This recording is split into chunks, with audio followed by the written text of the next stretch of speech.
couple of the other separate features that are out there. First of all, let's talk about reports.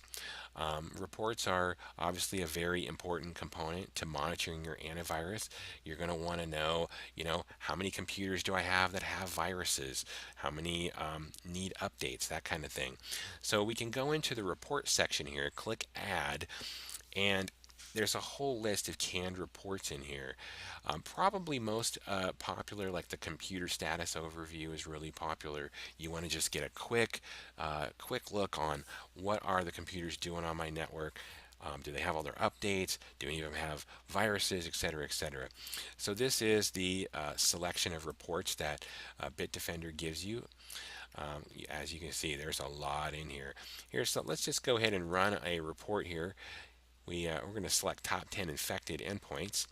Then the settings down here below is when do we want this report to happen. I'm going to go ahead and schedule this report, and I'm going to have it run once a week on, let's just say once a week on Monday. And you got to give it military time here. So I'm going to go ahead and say 1600, 4 p.m. And reporting interval, I'm going to go this month. And then I'm going to have it email me. So I'm going to put my email address in here. And now this report is going to show up in my email box once a week, every Monday at 4 p.m. As I scroll down here, I can even select which computers do I want the report to reflect. I may just want to have a report for XYZ landscaping. Maybe I don't need to get a report for ABC computer, but I feel like, hey, I want to know the top 10 infected computers at XYZ landscaping, so I can pick them specifically from the list. If I want to get all my computers, I just select the checkbox at the top of the hierarchy, and that's going to give me all the computers in my company account. All right, I'm going to hit save, and that's how easy it is to create a report. You notice also in there, I did have the option to run the report now. So if I just say, hey, I just want to get a quick report, run it right now, you have that option.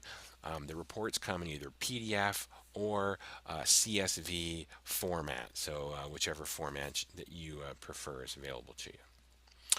All right, so that's kind of the main part of the reporting section.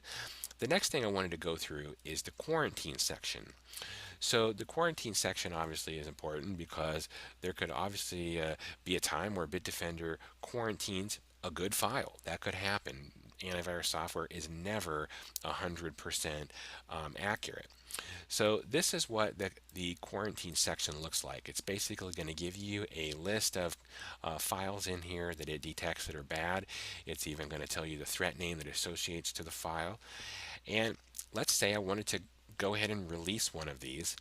All I would have to do is check the checkbox next to one or multiple files and hit the restore button up here at the top.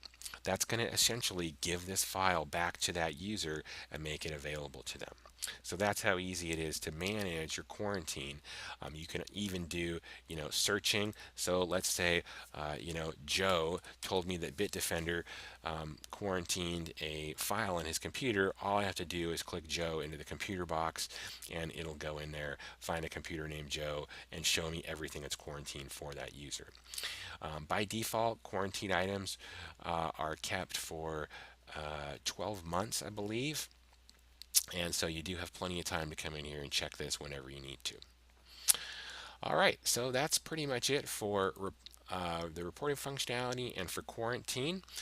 And that does conclude our series here on Bitdefender. I highly encourage everybody to practice, managing your packages and going into network and deploying your packages, and then looking at how to use your relay.